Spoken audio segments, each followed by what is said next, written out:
What I'm after when I draw my pictures is I'm after your guts. I want you to feel something. I don't want you to like me necessarily. It's like the same with my characters. And what I'm after when I draw is evocation. It's not pretty. I love beauty. I don't care about pretty. I got to draw a couple of issues of the secondary Spider-Man title. They've guest starred this character, DareDevil, that I'd never really paid much attention to. I mean, I'd read the old Stan Lee, Gene Colan issues, and I really enjoyed them, but I had never thought of this guy as a major player. And this guy, DareDevil, I kind of dug him because, well, how many superheroes are known for what they can't do? I mean, Superman can fly and lift up buildings and all of that.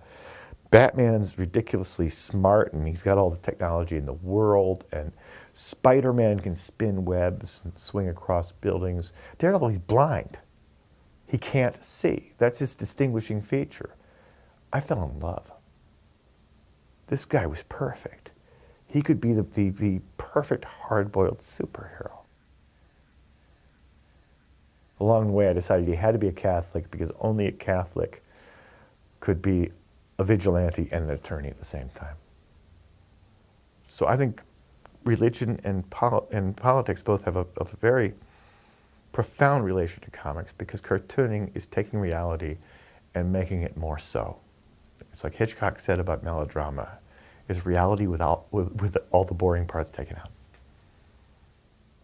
There was a lot of ruckus when I was working on DareDevil as it found its voice, because the violence was so harsh, and because people were getting cut up. Mostly it was the harshness of it, the way that had a strong reaction from people, because it was as if I brought whiskey into a playground or something. In comics, in comic books, in superhero comics, people have wasted an awful lot of creative energy and hard work looking for kids who aren't there. The audience who read DareDevil was not juvenile. They weren't. And I got this character who'd been pretty, I mean, I think even the most generous people would call it a grade B character. He was the poor man's Spider-Man. And everybody knew that. But I kind of saw this guy as being something much cooler. Matt's been the guy I punish for all my mistakes and sins.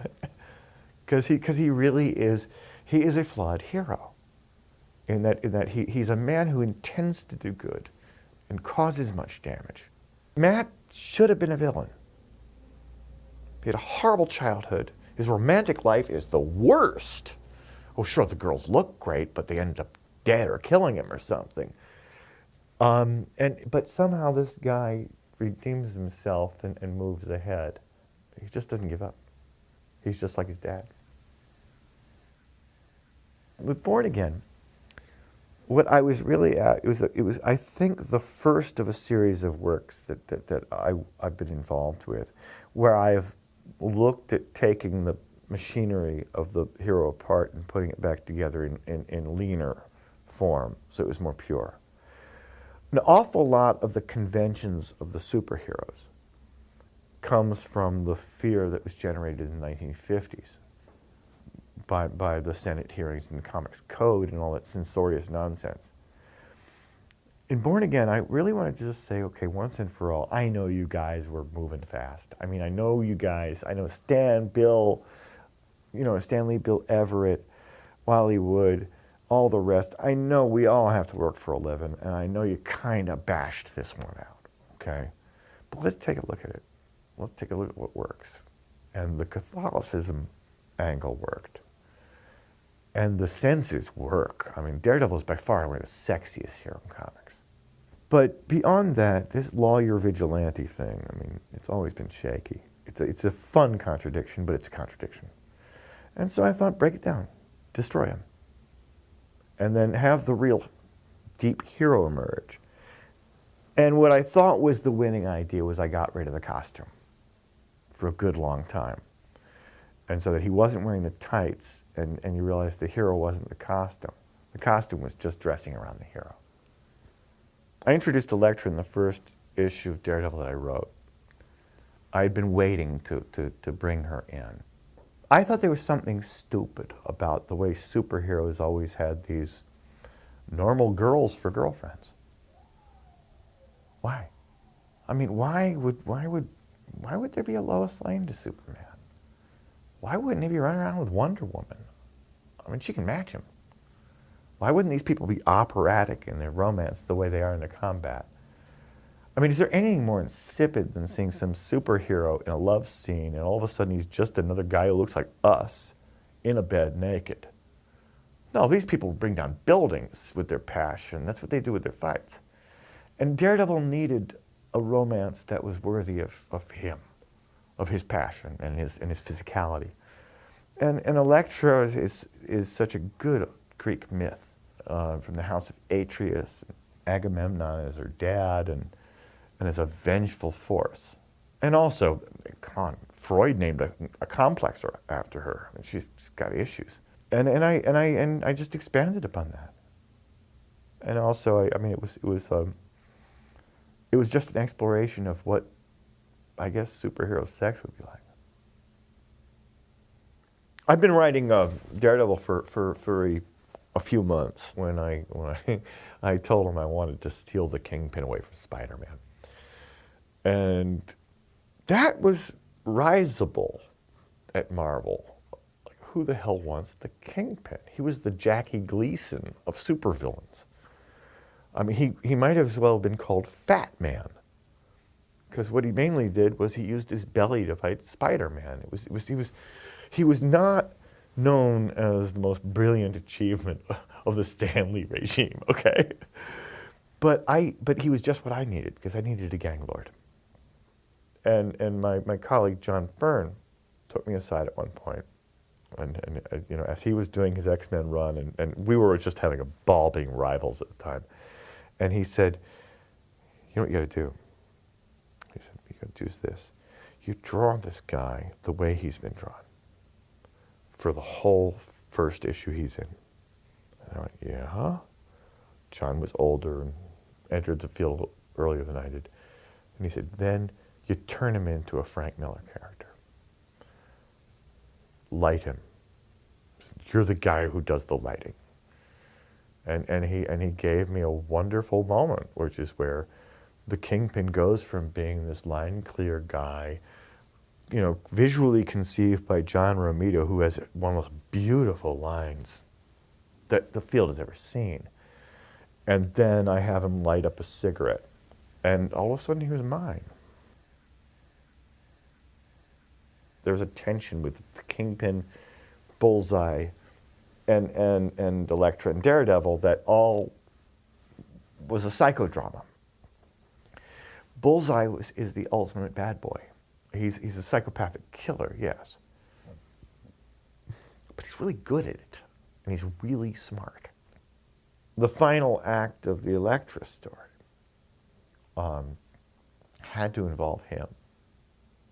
And she had to be cruelly and coldly murdered by the worst possible enemy Daredevil ever had, because it was his ultimate humiliation.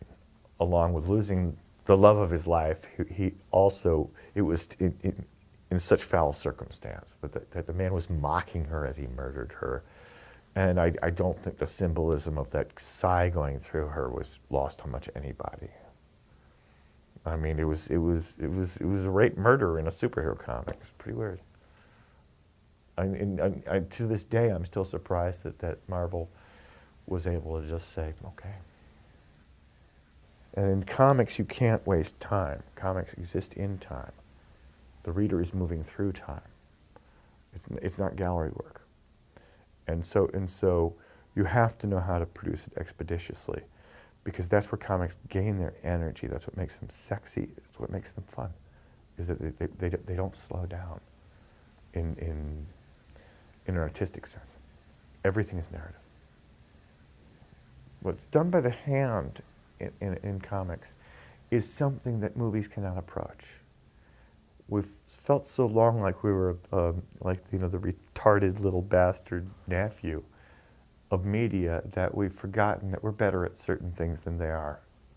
And then movies are much better at a bunch of things. Movies are much more powerful. Movies control pace. A cartoonist has to be really smart to slow you down. A filmmaker just has to leave the camera where it is for a long time. And it's a different set of virtues and weaknesses. So I came in wanting to make comics more cinematic. I stay in wanting to make them less so.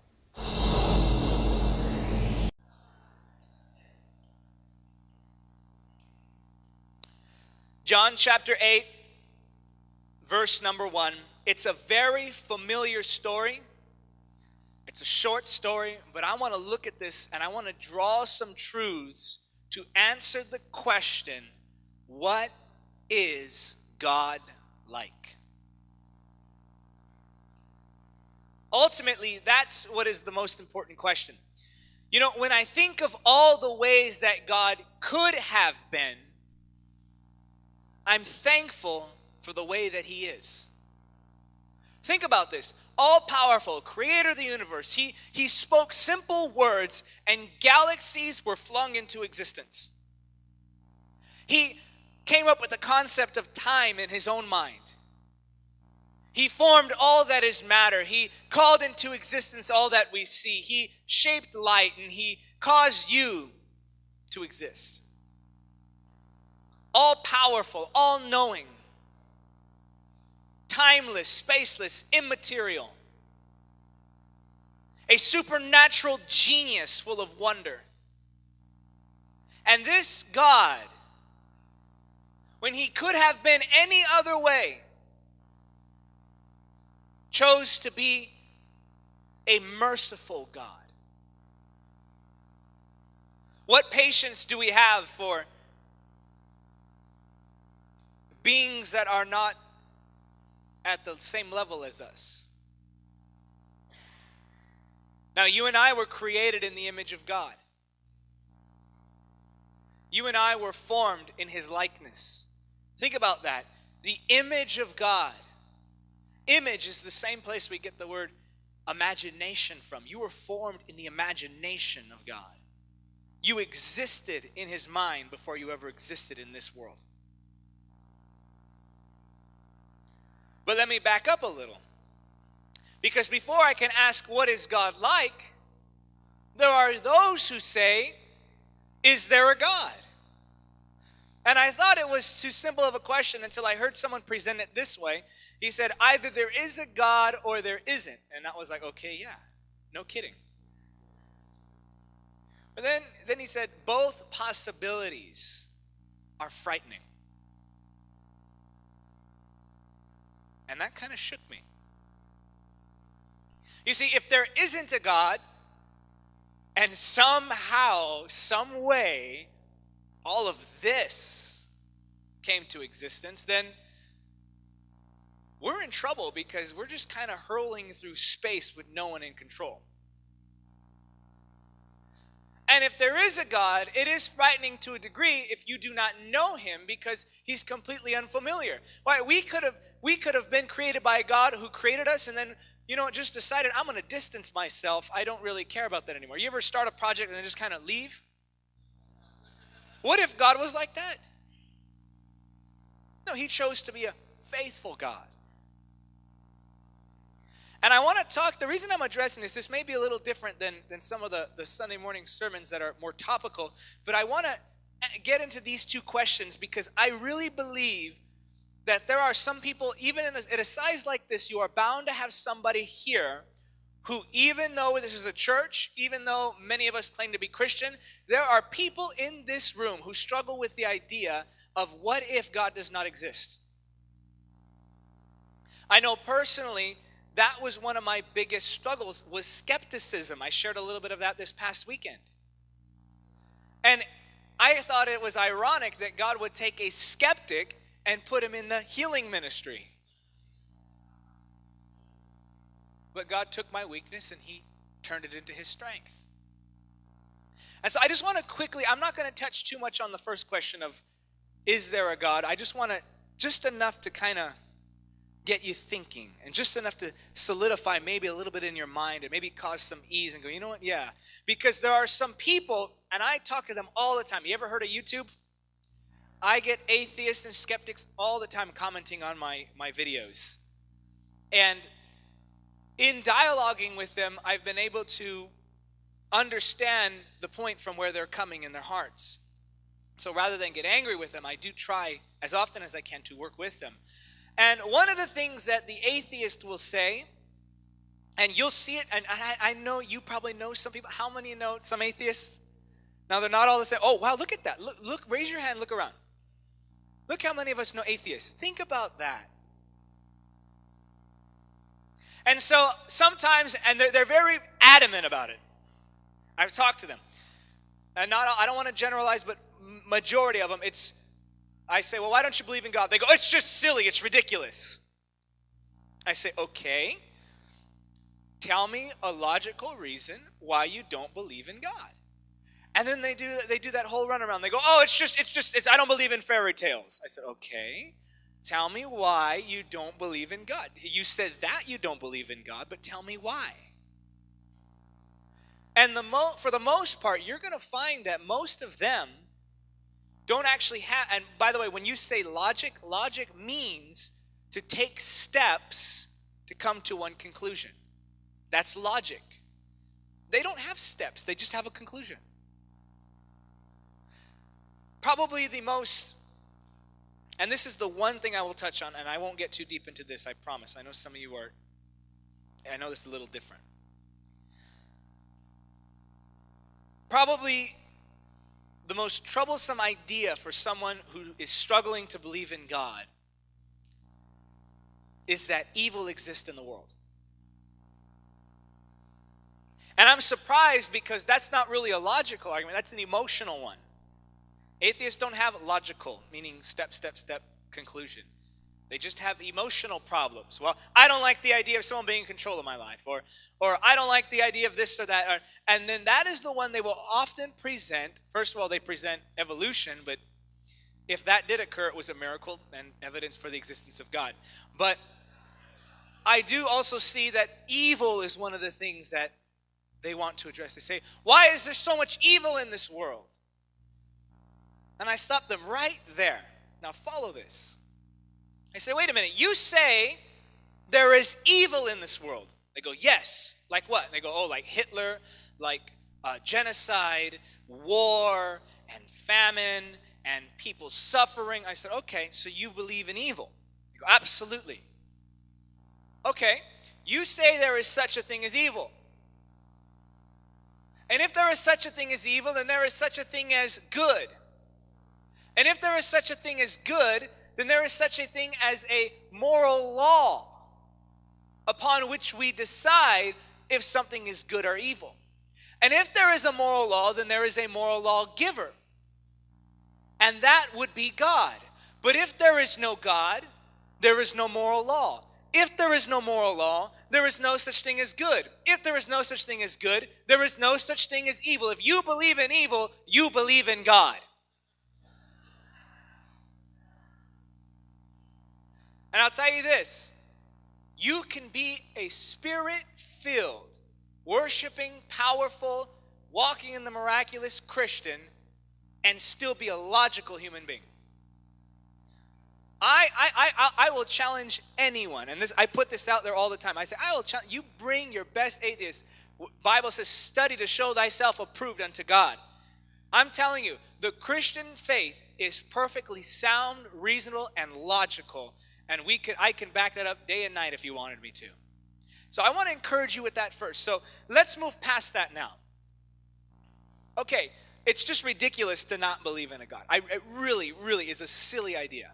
So let's move past that. It's a pretty desperate thought. Let's move past that desperation. And let's get down to some reality here. Now the question about God is, what is he like? Like I said, he could have been so many other ways. He could have been an angry God. He could have been a distant God. He could have been a forgetful God. Some of you need to be glad that I'm not God. I would forget everything. I leave my keys, my phone, imagine.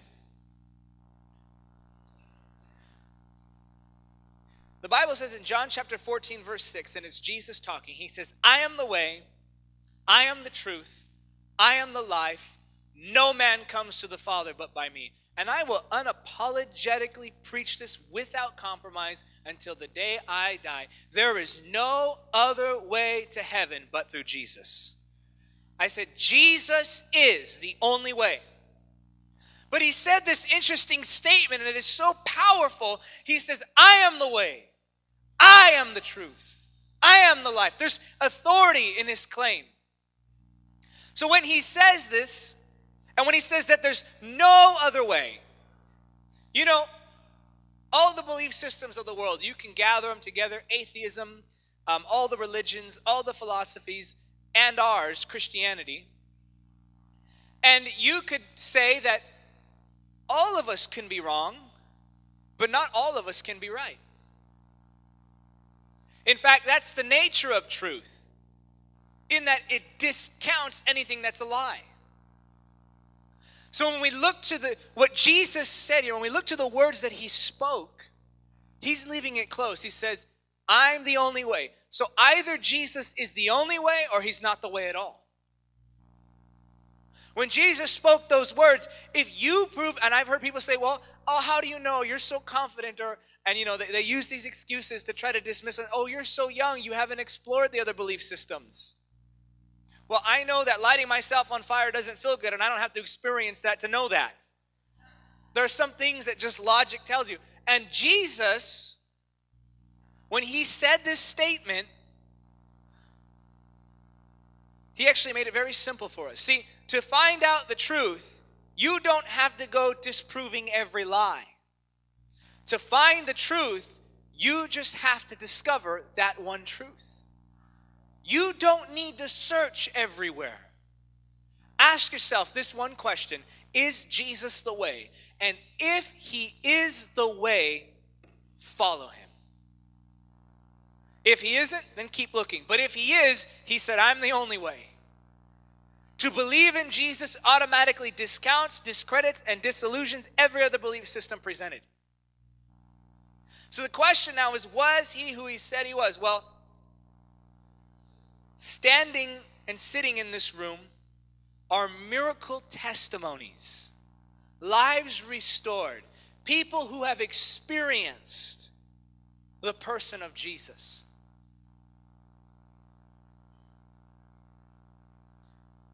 Muhammad did not rise from the dead. Buddha did not rise from the dead. No other spiritual leader rose from the dead. There is only one who resurrected. His name is Jesus. Jesus is the only one who resurrected. Jesus is the only one who changes lives. Jesus is the only one who lives today and transforms hearts, minds, and lives of men.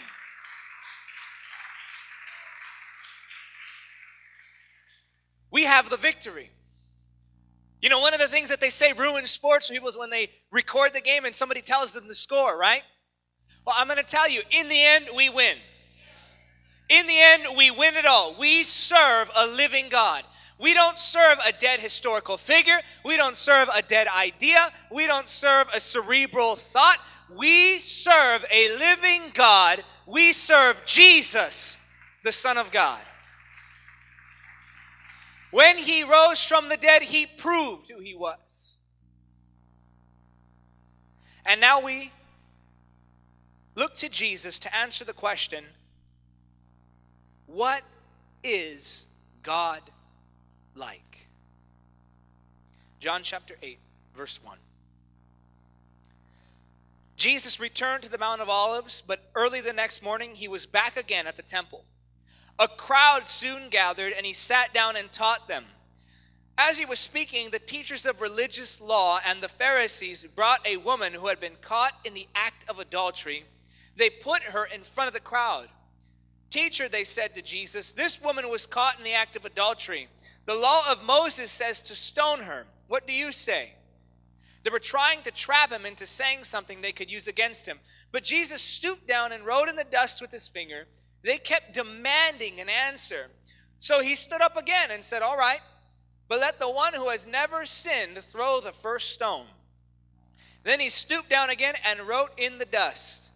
When the accusers heard this, they slipped away one by one, beginning with the oldest, until only Jesus was left in the middle of the crowd with the woman. Then Jesus stood up and said to the woman, "Where are your accusers? Didn't even one of them condemn you?" "No, Lord," she said. And Jesus said, "Neither do I. Go and sin no more." This is what God is like. We look at this story. We see these religious men. Now you have to put this in your mind. Do you realize how religious these men were?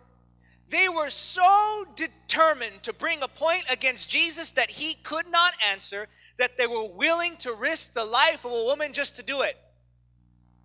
Think about this. Stoning was the punishment for adultery. And just to prove a point, they dragged this woman and throw her in front of Jesus.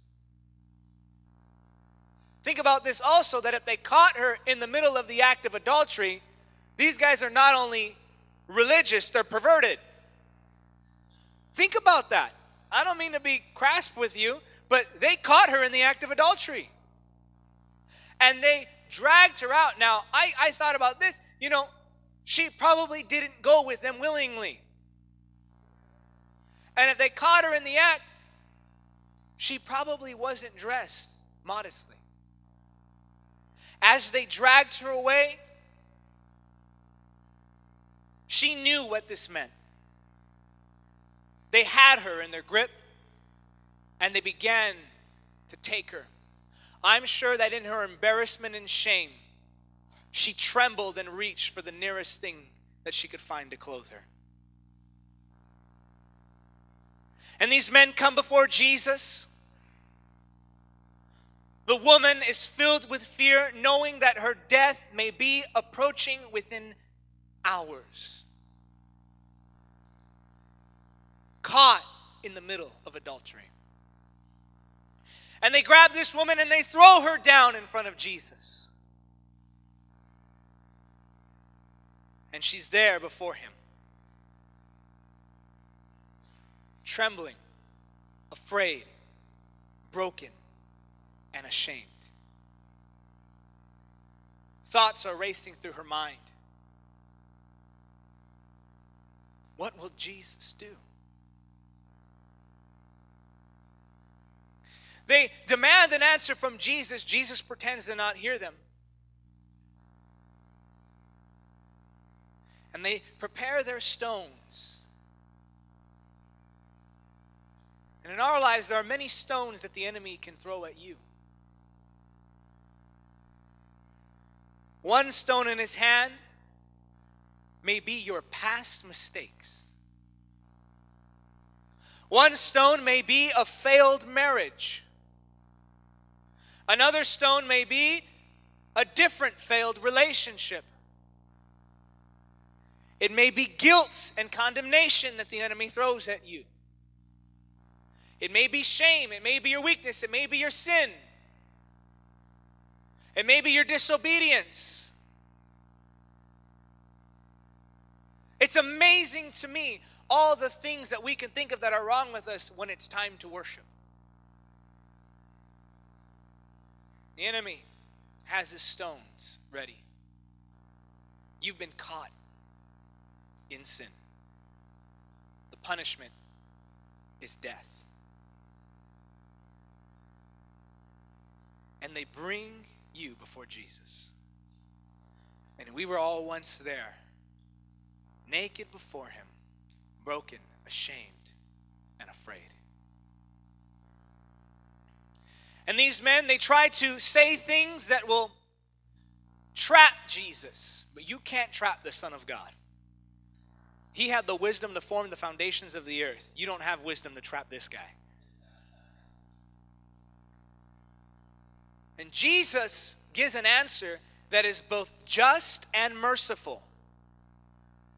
it's just when he says, all right, stone her. He kept with the law. That's wisdom. Jesus kept with the law while letting this woman go free. He said, okay, do it. But you without the first sin, cast the first stone. That's the law and mercy. And now they had nothing to accuse Jesus with. So everyone leaves, and the Bible says that they left from the oldest to the youngest. I think that's because we younger guys could be a little more zealous. They were just waiting there with their stones as the older men just dropped their stones and turned and walked away. The younger men were like, well, we're not doing this. This isn't going to happen. But the older ones were wiser and knew it was time to go. And so here she is before Jesus, the adulteress. I'm sure that her reputation wasn't so well in the city. I'm sure that she didn't look too highly upon herself. I'm sure that she was disgraced and that her reputation was tarnished. And here she is. Everyone's gone. It's just her and Jesus. Just her and Jesus.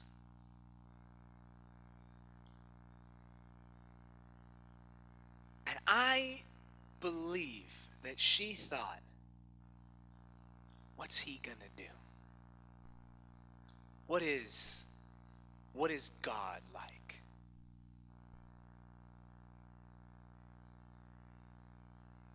And Jesus asked her a question. Now, whenever Jesus asks a question, it's not because he wants to learn something. When Jesus asks a question, it's because he wants to teach something. And he said, where are your accusers? Every stone was on the floor, and there was not a single stone in Jesus' hand. He says, where are your accusers? She looks around. They're nowhere. They're gone. And now here we see, as we saw before, the law and mercy. Now we see mercy and grace. Jesus says, neither do I condemn you, mercy. Go and sin no more, grace. You see, Jesus presented that question, and I ask you the same thing today. Where are your accusers? Now, I want you to think about that. Is it the devil? Is it the enemy? He's a liar. Is it others? It's not in their right. Is it you? Do you accuse yourself? The Bible says that he can wash you white as snow. Is it Jesus? No. When I saw this, I realized that the only one who has the right to accuse you doesn't. This is what God is like. Neither do I condemn you. That's the mercy. Go and sin no more. That's the grace. You see, we don't work away from sin. God's love and his mercy and his grace empowers us to resist that sin. When Jesus shows you love, when Jesus pardons your sin, when Jesus washes you in the blood, it breaks the power of sin over your life. A love for Jesus will completely set you free from all bondage and all sin. What is God like? He's a loving, merciful God who is involved with your life, and he wants to set you free today.